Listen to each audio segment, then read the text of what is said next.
大家好，我是宋万博。我来自河南啊，我打小生活在村里我们那儿教育资源不太发达，老师的水平也不高。我上小学的时候，一个教2年级的老师学历只有3年级。数学老师教数学不是因为数学好，是因为他老念错别字，教不了语文。他给我们讲应用题，说这个骨缸它有2个水管放水，浴缸。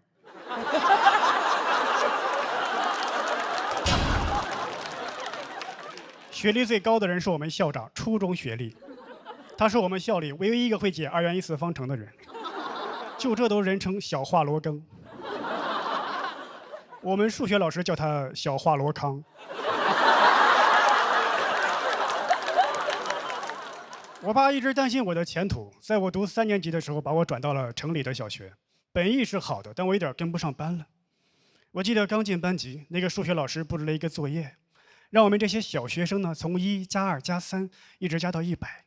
这道题大家都听过，都知道高斯的故事，知道有一种更为方便的算法。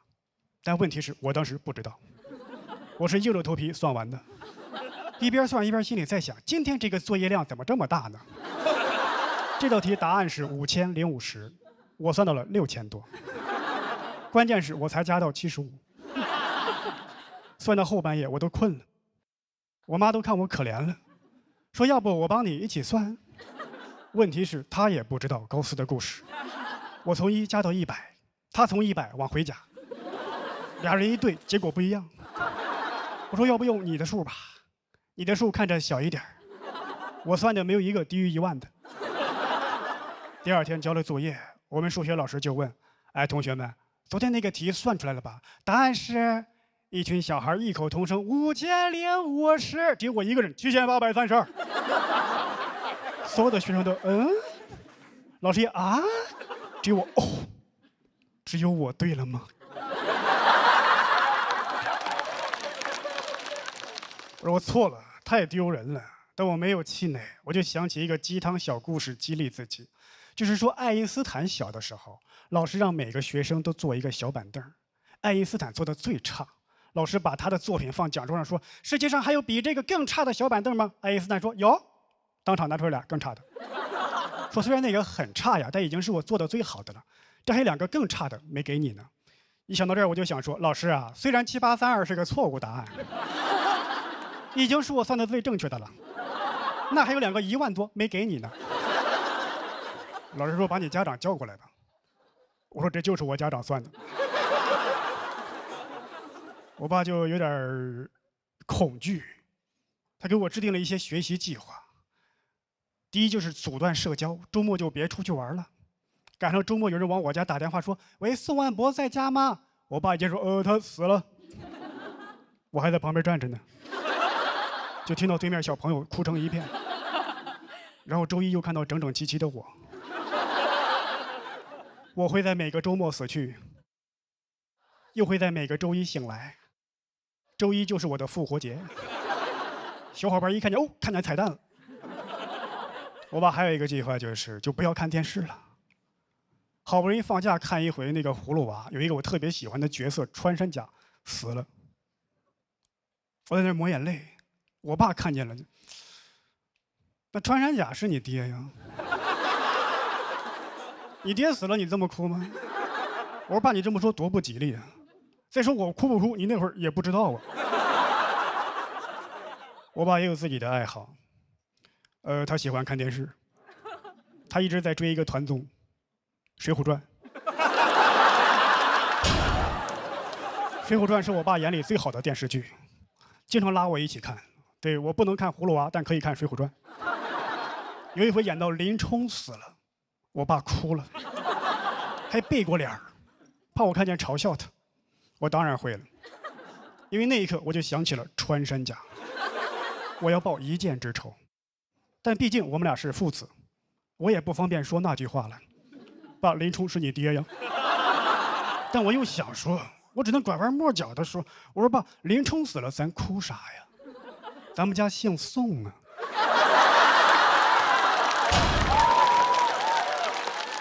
宋江死了，咱再哭啊。好歹咱本家呀。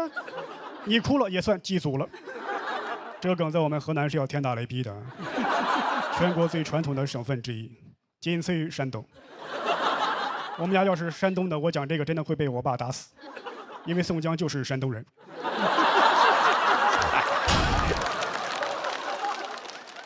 但我爸对我都这么努力了，我学习成绩也不好，因为我没有努力。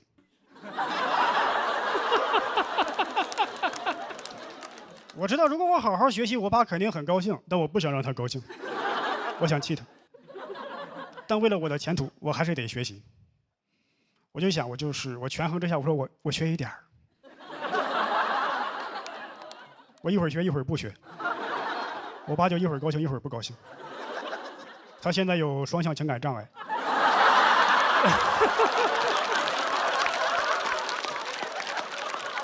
最后从小学读到了初中，读到高中，还是参加完高考。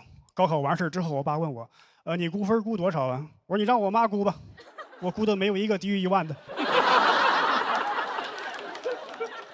当然，我最后是上了大学，它不是什么名校，不是211、985，就是我们平顶山市的平顶山学院。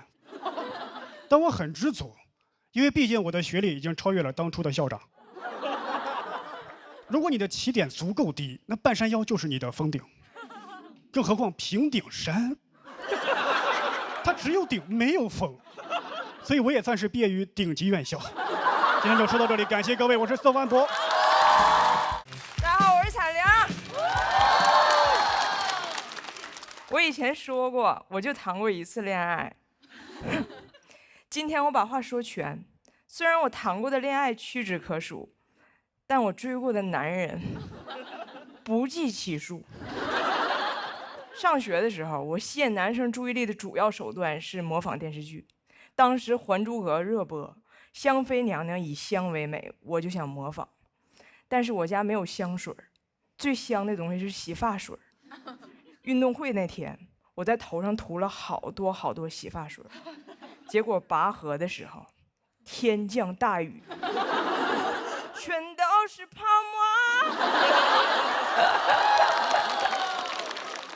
我怀疑那天我们班输了跟我有关系，因为绳子滑，抓不住，香妃没学成，成了华妃。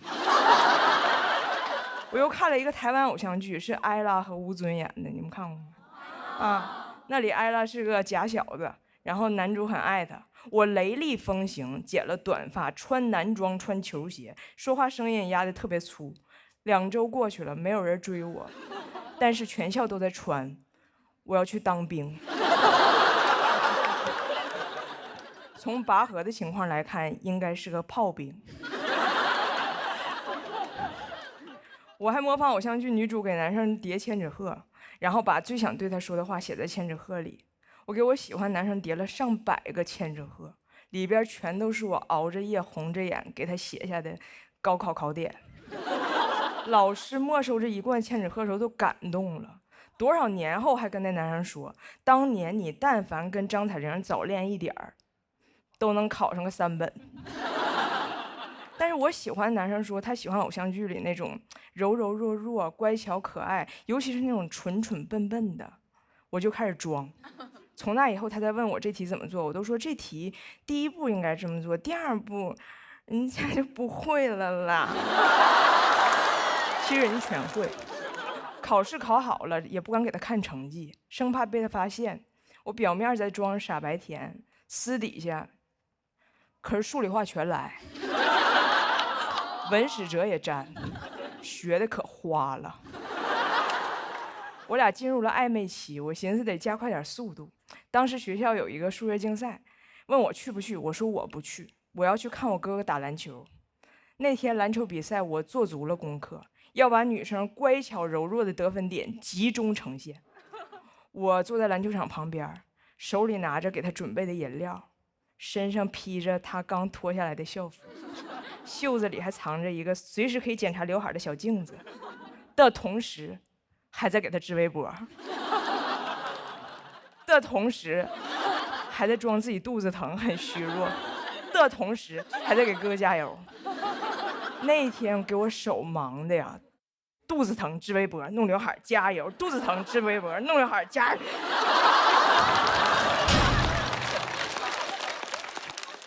裁判都震惊了，说这学校挺好，比赛还配了一个聋哑解说员。后来我发现我们班那天参加数学比赛的同学获了奖，可以申请高考加分，给我后悔的呀！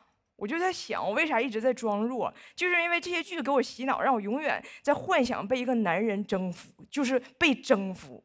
好像我出生没有别的目的，就是被征服。我出生应该就唱着就这样被你征服出生，然后医生剪断我脐带，我说你切断我所有退路。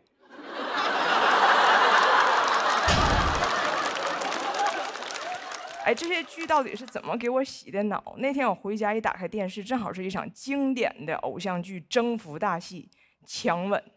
前一秒钟俩人还在吵架，突然男主就把女主怼在墙上就强吻，女主前边还在拼命挣扎，突然就放弃抵抗了，就那手永远。男主的嘴里是有电棍吗？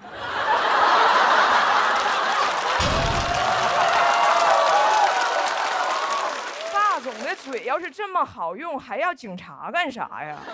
巴黎街头发生暴乱，警方都不出动警力，就派这几个霸总：龙傲天、顾北辰、道明寺，把这个局面给我稳住。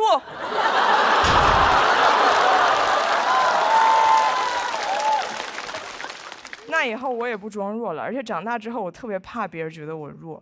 然后前几年我怀着孕参加了一个节目《奇葩说》，当时所有人都在照顾我，从导演到演员见着我都会扶着我一只手，让我缓缓往前走，也不知道是有喜还是慈禧。我只是怀孕，我又不是黑灯。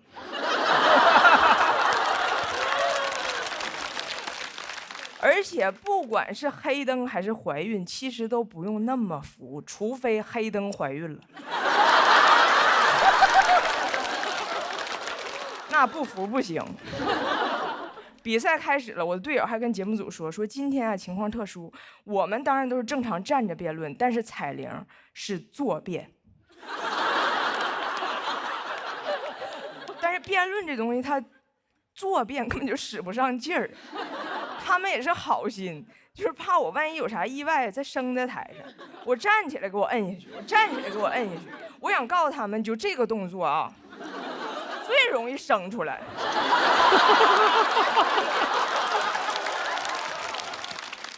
我往那一坐，手里拿着水，这手摸着肚子，然后给别人加油。我觉得场面怎么似曾相识了呢？我怎么又回到那篮球场了呢？出走半生，归来仍是聋哑解说员。我说不行，我是来比赛的，我要站起来。我那天站起来跑到场中间一顿输出，其实那天我表现还挺好的。当时看着观众给我投票的投票机一盏一盏亮起来，我才知道什么是我最需要的。那天挺着儿子比赛，赢的也是铤而走险。当时我灵魂出窍回到篮球场了，我好心疼那个17岁坐在篮球场旁边手忙脚乱给别人加油的小姑娘。我想跟她说，你没做错什么，你只是那个时候还不知道，你更应该为了自己站在赛场上。谢谢大家，我是彩玲。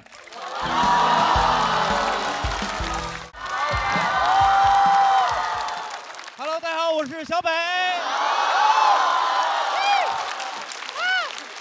太棒了，朋友们！知道现在几点了吗？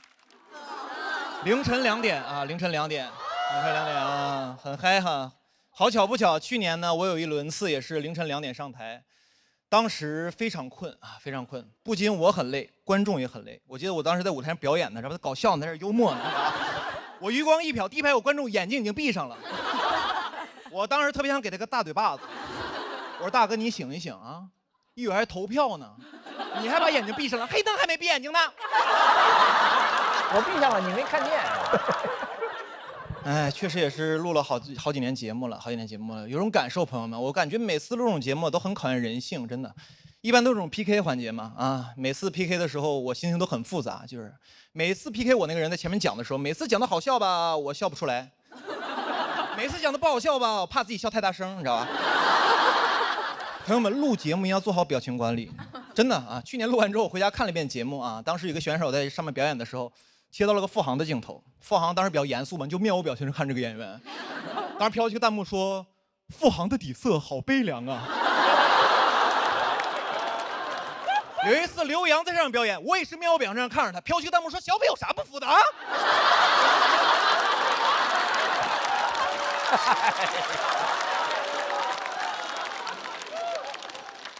朋友们，我也悲凉啊！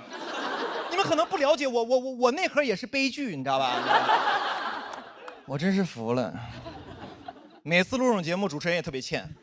每次一个人表演完之后，然后说那个谁不服啊 ，PK 一下，梆梆梆站几个人，主持人特别欠，主持人要 Q 一个问题：你今天为什么选择这位选手 PK 呢？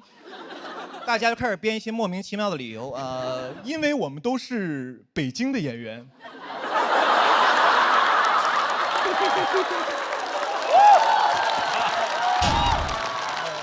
因为我们都是中年人。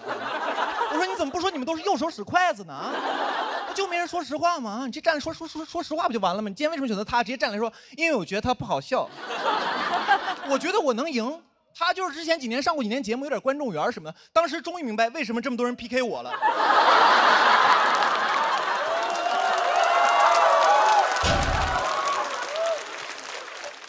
而且演员每次参加这个节目都很体面，每次这种 PK 结束，赢的人、输的人站在台上，赢的人都很体面。每次赢的要帮输的人找补两句。每次一比完，赢的人在旁边说：“其实他线下是个特别好的演员。”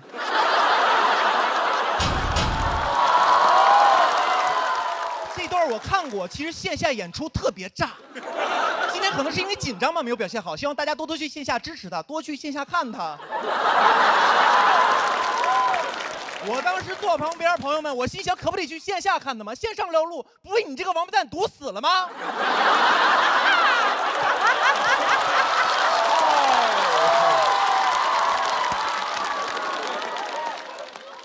而且都输成那样，谁想去线下看他呀？不都想看你吗？我就没有见过哪个观众脑回路特别惊奇的。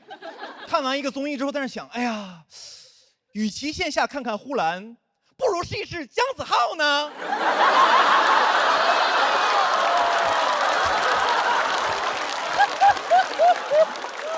朋友们，姜子浩是个特别难找的案例，有名气不搞笑。不是你们是不是觉得我太刻薄了？其实没有，我跟姜子浩私底下是特别好的朋友，你知道吗？真的，他那段我看过，其实线下演出特别炸，你知道吧？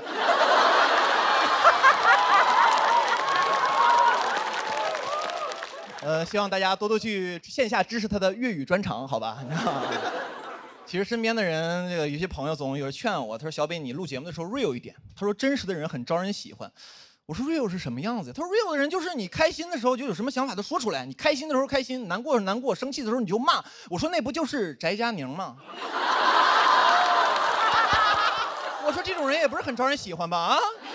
我朋友说，哎呀，小北也不全是。我说这不就是观众喜欢的活人感吗？他多有活人感，我看很多网友让他去死一死呢。大家小时候都看过一个这个童话故事，叫做《皇帝的新装》啊，告诉大家做人要诚实。其实我长大之后又看了一遍啊，上班之后我其实特别能共情那些哄骗皇帝的大臣，我觉得他们太不容易了啊！项目做得好好的，都快结束了，突然路边来个小孩说：“我觉得这个项目有问题。”我当时大臣我都气死了，我说有啥问题啊？领导满意，进程顺利。我说就你聪明，就你明白，难道我们这帮人不知道这个项目在裸奔吗？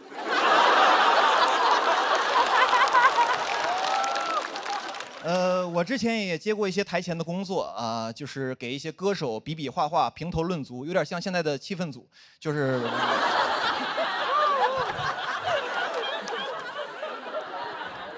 然后当时呢，一个歌手表演的是自己的一个原创曲目啊，然后唱一会儿就忘词儿了。当时我心想，我这不好好的 real 你啊，你一会儿在台上站好，我必让你下不来台啊。但是当他表演完结束之后啊，所有的导师和明星都在安慰他、鼓励他。我说不对呀，我说这哥们儿身上有点东西啊，他身上有皇帝的新装啊。我当时脑海中跟走马灯一样，你知道吧？走过了好多前辈的身影，什么柯以敏啊、丁太升啊。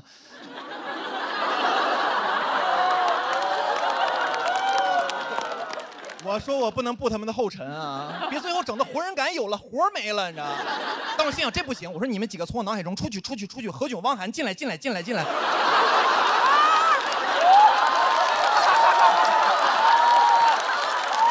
时我就这么评价的，我说哥们儿，我觉得你这个说唱真不错，很有态度，我很喜欢，我尤其喜欢中间那段留白。朋友们，说实话，我觉得这2年这个网上特别喜欢劝大家 real 啊。去年经常在一个网上看一个标题，就是说什么00后整顿职场，写的内容大差不差，说这个00后在这职场里干得不开心不舒服，就骂领导一顿，说老子不干了，然后就走了。但是我看完，我觉得确实挺过瘾的。后续呢？后续你怎么不写了？00后整顿职场，回去之后被房东整顿，吃糠咽菜睡桥洞，然后被城管整顿。到了那个桥洞那儿，碰到很多大爷，问大爷你们是怎么来这儿的？大爷说，哎呀，小伙子，我们是90年代整顿职场那帮人啊。年轻人，咱们就先别聊什么整顿职场了，聊聊明天去哪儿整顿饭吃啊。我觉得这帮写文章的人特别坏，天天鼓励00后整顿职场，骂领导。我说你为啥不骂呀？啊，是因为你有家庭吗？这帮人真的特别欠。这帮人是哪种人？朋友们，这帮人特别像在职场里，但凡你干的不舒服，有个人在你耳边说，这你能忍？这要我忍不了，咬他啊！朋友们，最后我想说 ，real 的事儿啊，就让我们脱口秀演员干就可以了。我呢就不劝大家在职场 real 了，我祝大家在职场 rich。谢谢大家，我是小北，谢谢。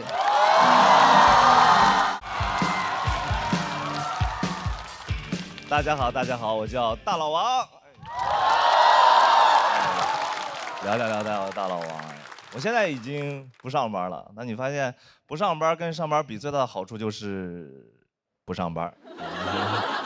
网上管我们这种行业叫自由职业了，对吧？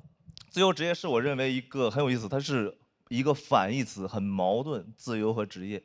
上次听到类似词是调休、小长假。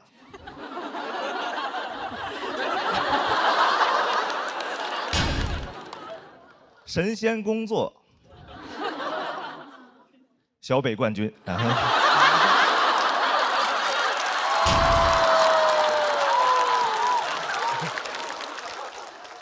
我们这个工作呢，性质属于创作性工作，其实每天就是在家里，主要是等梗出现。我很羡慕农民伯伯工作，春种秋收，一份耕耘一份收获。春天种下种子，秋天收获果实，然后就会留下一地的梗。这就是我最羡慕的生活了。但我这个状态，基本每天就是盯着屏幕，一天啥也不干，主要是改行间距，修改字号，调整文档顺序，就是我的一天。我的一天呢，就是啥也不干。啥也不干呢，就是我的一天。这就是我的一天。我的一天，这就是。这是谁的一天呀？我的一天。干嘛呀？这几句写了1个礼拜呢。写了1个礼拜呢，这几句。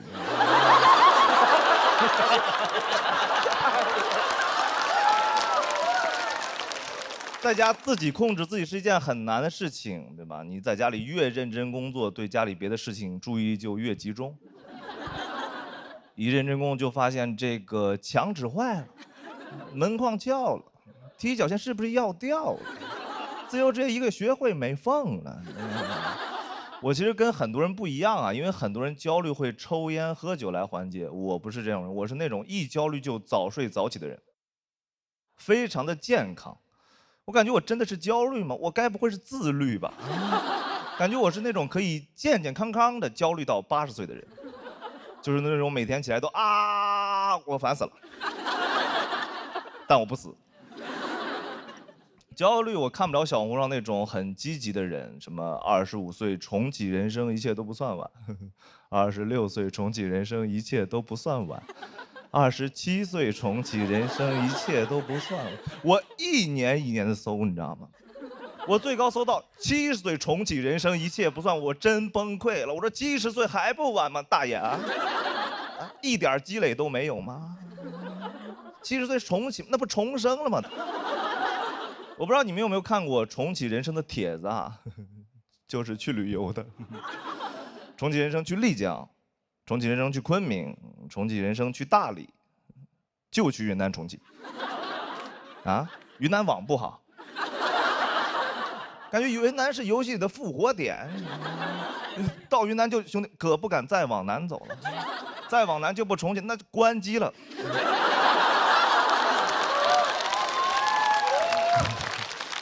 所以去云南这种事情是没有办法治愈我的，所以前段时间我去了景德镇。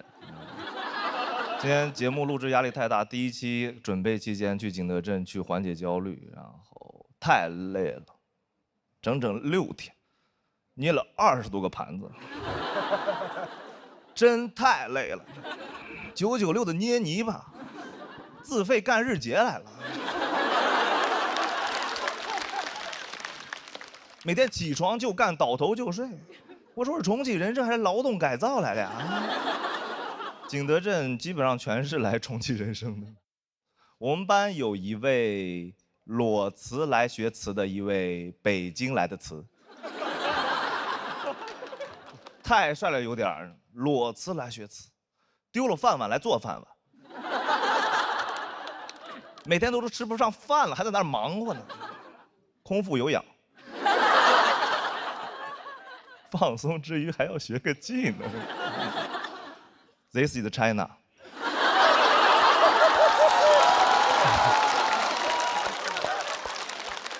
做盘子很难啊，因为盘子很难做大。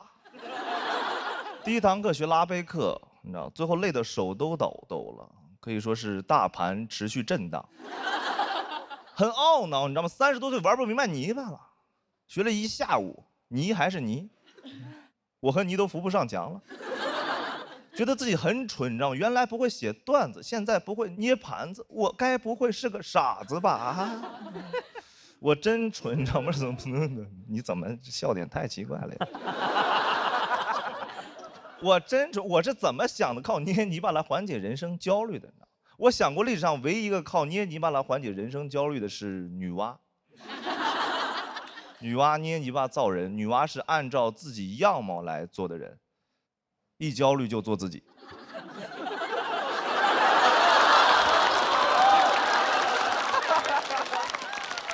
感觉女娲是会发小红书的那种人，上班就能玩泥巴，真是一份神仙工作。女娲这工作应该挺焦虑的，因为女娲的主业是补天，每天一起床都有一个天大的窟窿等着她。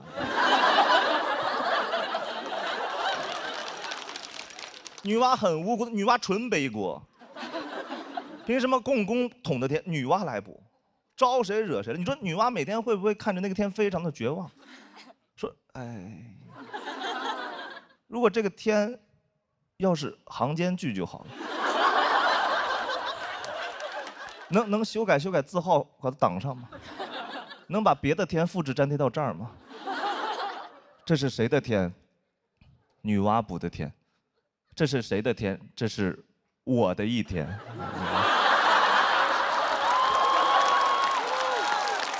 大老王写于2025年4月27日景德镇，谢谢大家，我是大老王。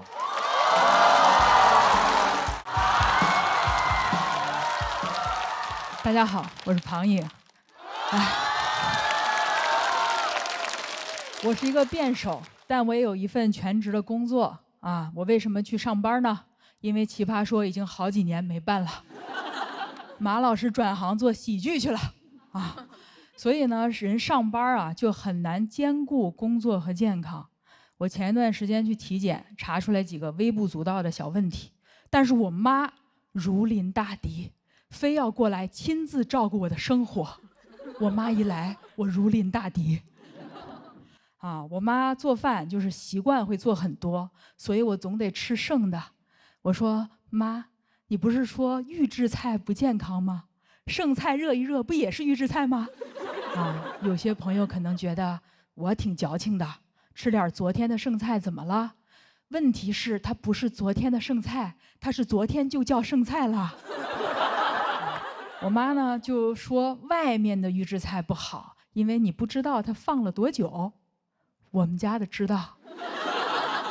米粉肉是前年过年的，粽子是去年端午的。我妈劝我吃他们的理由跟相亲差不多，他虽然不怎么样，但知根知底啊。我妈呢，就是希望我活得自律一点儿。我从小就比较胖，总有人觉得呢，胖就等于不自律，但是我不同意啊。虽然有些人觉得坚决不吃不健康的东西叫自律，但是我认为坚持不吃不好吃的东西才叫自律。同意吧？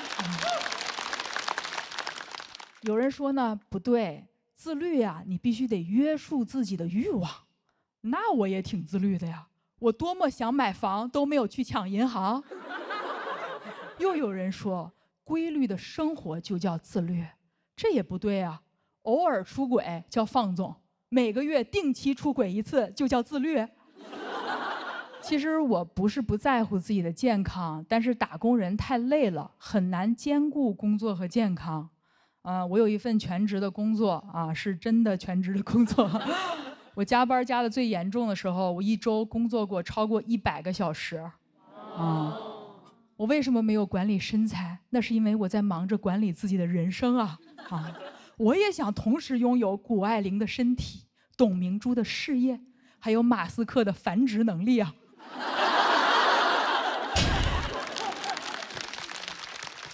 就工作久了呢，是不可能没病的。我觉得我的体检报告比我的工作报告更能体现我工作有多努力。因为病历是很难注水的。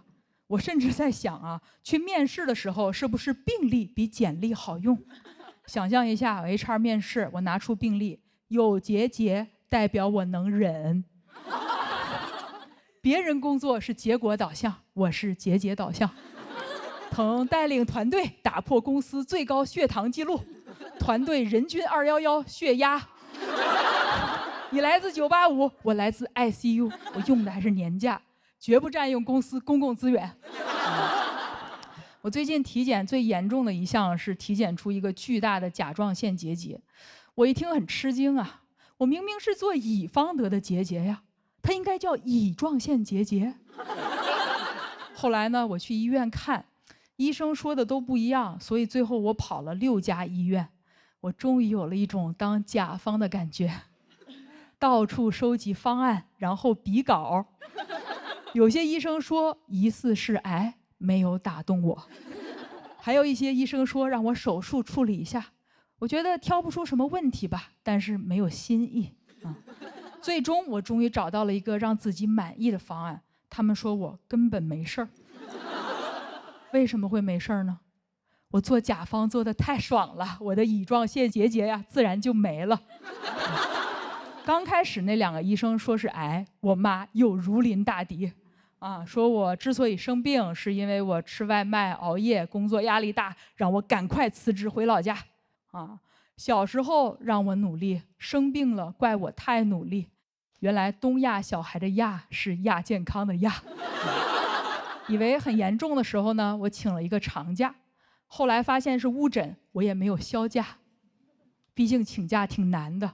而且我也想明白了，我不是只有病了才配休息。有个网红曾经说过，到底是多么伟大的前程，才让我们错过了4季？我不想一个人站在秋天里，我不想一个人站在美丽的秋天里，漫天的落叶里，对自己说，我为什么要在最好的年纪，人就没了？好。我想了一下，今天就讲到这里，我得先去休息一下了。谢谢大家。大家好，我是阿水，我是新加坡的演员，但我是老家是东北的。今天跟大家聊聊海外的东北文化，好不好？东北的 globalization。新加坡有很多的中国餐馆，越来越多。这中间东北餐馆是最受欢迎的。而且最好辨认，因为我们东北菜就是食材和做法全都告诉你：尖椒干豆腐、小鸡炖蘑菇、铁锅炖大鹅，所见即所得啊。你们听到东北菜名，你可能不喜欢吃，但你至少会做了。你们知道乱炖怎么做吗？你们知道冻梨怎么做吗？这考你们南方菜。知道佛跳墙怎么做吗？我不知道，后来我查过，乱炖。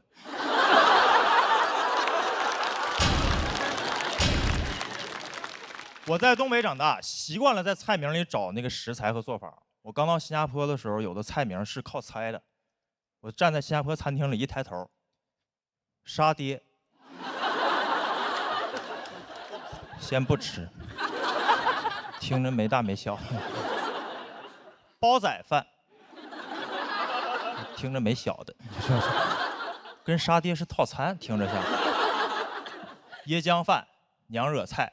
爷爷不泡茶，外婆家的菜，你不知道吃什么，但实在亲戚越来越多。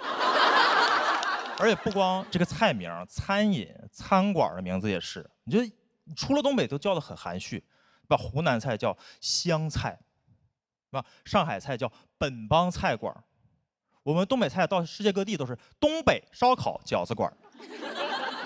东北人就不擅长起名，我老家中央有条大街就叫中央大街。我们那儿乡村爱情剧就叫乡村爱情，不会让外地的朋友起疑，说是乡村爱情，乡村爱情，是不是个湖南餐厅呢？听着是。为啥这么直白呢？就是北方人有点好吃的，他就是很巴不得你快点吃，所以选择直白，不会修饰，你懂吗？我每次回到东北老家，我妈就是惦记让我吃东西，我不吃都不行，每天早上都是。儿子醒不醒呢？儿子醒不醒呢？我说我没醒，醒了呀。你饿不饿？你吃点东西，妈给你整点吃的。你饿不饿？你饿不饿？饿不饿？饿不饿？我说还行，饿了呀。你吃点这个，妈给你整。你有钱你买不着你这玩意儿。你吃你尝尝，你尝尝。我就只能吃。我但凡要觉得好吃，我回程的行李里就全是这个。现在的直播带货说一大堆，我觉得没用，你都不如让我妈去啊。直播间的朋友来了呀，这个你尝尝，你尝吗？我们北方人就是这样，好东西不用硬夸，你只要尝过用过，你就知道它好，就像滴滴一样，你打开滴滴出行。新加坡、韩国、日本也能用中文直接打车，想咋滴就咋滴。还有没有在国外用过滴滴的朋友？回去用呢。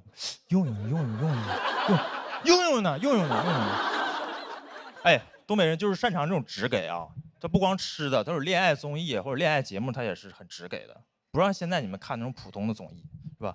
单身的地狱，结完婚的惦记离，要离赶紧离，一离10好几集。磨叽，你看我们东北老年人综艺，你上来大爷大妈刚一见面，那大妈说：“那你各方还行啊？”那大爷说：“我都行啊，是吧？”哎，这好综艺，大家回去看看啊，东北看看。哎，关于爱情，东北就是有的时候会过于松弛。我不知道大家听过那个乡村爱情的主题曲叫《谁是我的新郎》，这也太松弛了吧！都已经唠到新郎了，不知道谁是新郎。我每次听这歌都有画面感，我每次听这歌都感觉是彩玲姐唱的。对面站5个小北，你说谁是我的新郎？啊？就是这种松弛。我把这个歌也给我的印度朋友听，我一直在想这个新郎是谁，直到我在新加坡给印度朋友听，我那印度朋友说我们印度有首歌叫《新娘嫁人了，新郎不是我》。这两歌不光歌名能对上，这俩歌好像是一起写的，就都能一起唱。我知道这个时间点唱歌有点奇怪，但是你知道北方人有的时候有点好东西啊。你听听呢，听。谁是我的新郎？当当当当当当当当当，嘿，别再让我东张西望啊！啊，那苦里猴呀猴人呐，谁是我的新郎？几米，谁是我的新郎？啊，嫁！哎哈哈！快快来到我的身旁。咚咚隆咚咚隆咚隆咚咚隆咚隆咚大大大。好。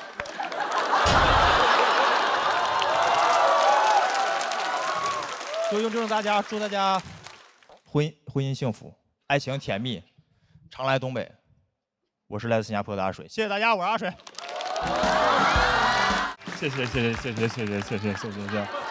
好，大家辛苦了。我是南瓜，大家还认识我吗？认识，确实。这半年减了60多斤，变化比较大啊。对。现在很多人见了我都要愣一下，他说你好像是南瓜，但感觉跟南瓜不一样了啊。我说我现在是贝贝南瓜。这半年确实减的挺多了，跟去年完全是判若两人，已经不再是去年那个胖胖的吹唢呐的南瓜了。减肥减得太狠了，肺活量都减小了，唢呐都吹不响了。所以我今年就去开发了新的才艺，我去学习爵士舞了。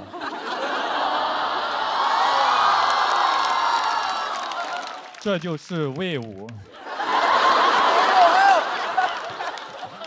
而我学跳舞真的很开心，因为我从小就特别想学跳舞，但是在农村没有条件。现在长大了有能力了，我决定去朝花夕拾一下。但现在这个年纪再去学跳舞，你就感觉那个动作很妖娆，学起来就很羞耻。然后我就专门找了个私教，我都找了个私教了，能不能给我安排一个私密一点的教室？就在那商场透明大玻璃，老师做什么我在旁边做什么，只要有人过来我就不做了。我就看着老师做，我在旁边手拍子，不知道的人以为我是老师。老师他就鼓励我，他说我们跳舞呀，最重要的是胯要灵活。他说你的胯挺灵活的，有天赋，是不是偷偷练过？老师不知道，我之前送外卖，每天在电瓶车上就是这样。我在学爵士之前就做过很多年的骑士了。真的，现在体验了一下，真的很开心。我小时候特别想学跳舞，但没条件，没得选。我爸在家里，我爸吹唢呐，我就只能跟着我爸吹唢呐。有人拿说唢呐不挺好，现在白市上多挣钱呀。其实这个工作真的不太挣钱，因为这个工作呀，它太不稳定了。你不知道啥时候有活儿，别人活多了，我爸就活少了。但是活多的时候，一个活连着一个活，我爸有时候半个月都不回家啊，我妈也不担心他外面有人，因为他知道外面肯定人没了。这个感受了一下，真的非常的开心。真的小时候，你别说才艺了，连兴趣爱好都很奢望。我上初中第一次接触篮球，一下子就迷上了，天天跟2个朋友一起玩。大哥拿到篮球传给我，我跑得快，跑过去传给老三，老三一上篮，我们这一条龙配合太厉害了。我们当时觉得我们长大都能打 CBA 啊。后来长大了，我在送外卖，大哥在卖烧烤，老三当了保安。后来大哥把肉烤好打包好，我骑电瓶车送过去，老三门一开，还是一条龙。我们没能相聚在 CBA， 但是我们相遇在了 CBD。到了社会上，就感觉离我的舞蹈梦想越来越遥远了。但那2年很开心，能在网上看一些视频，看一些偶像练习生这种啊，青春有你这种唱跳节目，我很喜欢看这些练习生。就我觉得他们那种青春活力能感染到屏幕外的我。那时候有一首歌叫 Yes OK 啊，特别的火的，当时很多人都在跳。我在送外卖看周围没人的时候，我也会偷偷的慢慢追，慢慢追我的梦。我觉得那些练习生就是我梦想的一种寄托，看那个节目很有代入感，跟他们能共同的成长。我当时还给他们投票，甚至送外卖的时候帮他们拉票。你好，能给个好评吗？他说在哪里给？我说你有爱奇艺 VIP 吗？那时候靠着手上的外卖给喜欢的选手拉了不少的票，也是发动了真正的饭圈。那时候那个精神状态跟周围那些同事很不一样。哦，热奈他们出道那天，这非常开心。我坐电动车上，我说啊，终于成团了，成团了。旁边骑手，成团几个人呀？我说9个人，他9个人，那你送得过来吗？他们不理解我，他们觉得我是个异类，他们甚至还嘲讽我。他说你天天看那玩意有啥意义吗？有啥意义吗？你也去报名，你也去青春有，你也去报名参加。我说算了吧，咱别斗了，我能去爱奇艺，我去爱奇艺搞笑吗？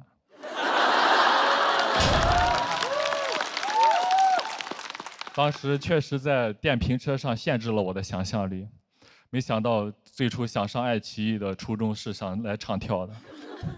去年一路比赛比到半决赛，更没想到是半决赛的嘉宾竟然有虞书欣。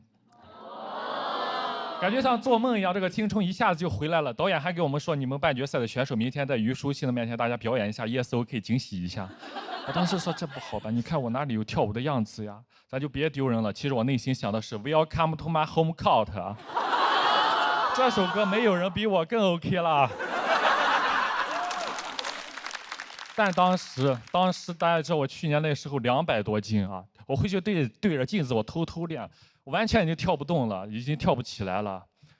我真的很紧张。第二天彩排的时候，我就想了个办法。当时小北在我前面，跳得不错，那我就跟着他跳。结果第二天一直完全找不到北了。我真的很尴尬，老天给了我一个在爱奇艺唱跳的舞台，没有把握住。但是我又很开心的是，我讲段子的时候，虞书欣给我投票了。他说：“南瓜老师加油，你一定可以成为你想成为的人。”我当时愣了一下，我说：“这句话不就是当年给你在手机上说的话？”真的就像当年扔出的回旋镖一样，又落在我的身上。我终于鼓起勇气，我去报了舞蹈班。我真的很开心，我就问那个老师：“我老师，我之前对着手机我自己练，怎么练都不太对劲。”老师说：“你先从电瓶车上下来。”你这跳舞束脚的，你往两边迈开2步，大胆一点。我就跟着老师往两边迈开2步，跟老师一跳，一下子就对了。我真的好开心呀！没想到这简简单单这2步，我用了20年。谢谢大家，我是南瓜。